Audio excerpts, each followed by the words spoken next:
balai pat kiwe pat kim tre mentah por pengira mangi po assembly pan. Ha? Menaki ni ki benai beladap, hanu benai beladap ke sorga gelap peluang ke all party meet. Banyak keren halor ke tukar reservation party. Ke eka dah ke peluang ke VPP pada bahkan nom ya mentah ke tukar all party meet. Amar nite pada ke VPP ke bami syakmat. Ban protes le ban demand ya kata ke review. Bet biang ya kata ke reservation policy ke jungi. Hendai ke boy pada ke bentalan ni kata ke lat ke bapin ya syong. Hakamit ya keren bat ki wei ki sengsan pertai pada jong ni ke jela ke jongi balai pim ya syem mentah pada kata balai pat kiwe pat kim tre mentah por pengira mangi po assembly pan. Ha? Ngi ngira bat ngi keren ru hapo assembly marsmi itu ka report ni lara kum ka parti 5% ba lara. If you go on record check manu ti political party betik pan bani keren halor jong ka report jong ka nika review committee. Mo, mungkin mentah. Mentah hapo kay yung darbar tau an ka pai ba ulah jit ipi ba pinya keren bani syai. Pim tre ban keren. Mentah pin ong pin kot da kata ka all party meeting ba pinya keren close door sama pipi keren gum door umtim. Ha? And kai ka bami na kai ka bami na to ka all party meeting. Ka bami nang to ka babaro ki hada na to ka ya ka to ka report. Tapi ni keren ya ka bagum kata.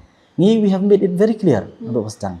Even on the floor of the house ru ngem priang ya ka report. Nama nakal yang kajungi nado pasang yung ngidong ban review. Mo ban review. Nga ngasih keren ni gue nga I kumba kani ka committee mat ka review. Ka supay EM to. Dan nakal yang kajungi yung review.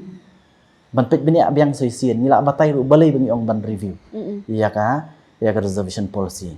Dan ri haba kalong hum tu habala warra nakaliang jungi ru ngila keren ngiliang jungi tingam accept ire yang bal belai ni nakaliang jungi yang lara kumnum no kari bandon ka increase habidi bat ka bahak ka jungi kumki khasi mo te ngasukwa aru ban warra mo manu ba ong bakam seso ngasukwa warra ke I baja barok ki political party penashim ka UDP ni HSPDP ru ni Pinpet hapo manifesto jungki one of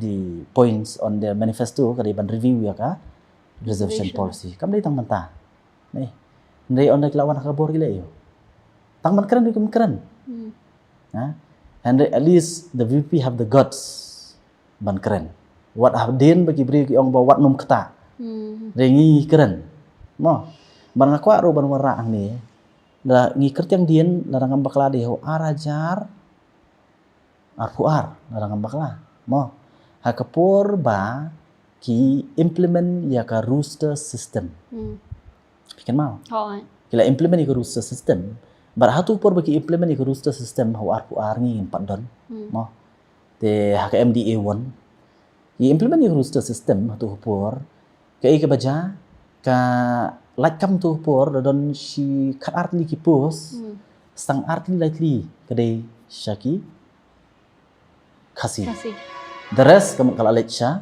we kajingilin nyar tu por ki babun mo manu bakran tu por kibun ha cabinet MDA 1 lay out of 12 sepungut ki pardo ki personam jungi ki cabinet minister mo hatu kimtip bagi implement ya ka rooster system atau kupor bahkan keta iki kun sama ke jui dan bakran dai ha kapor bangira mangi baiki ya ka reservation policy ngira ru ya ka rooster system and we make sure ba hadien ba ka sarkar kala tre ban review ba constitute ya ka committee ni make sure ba ya ka rooster system ru ba kim dai ban pentrikam retrospectively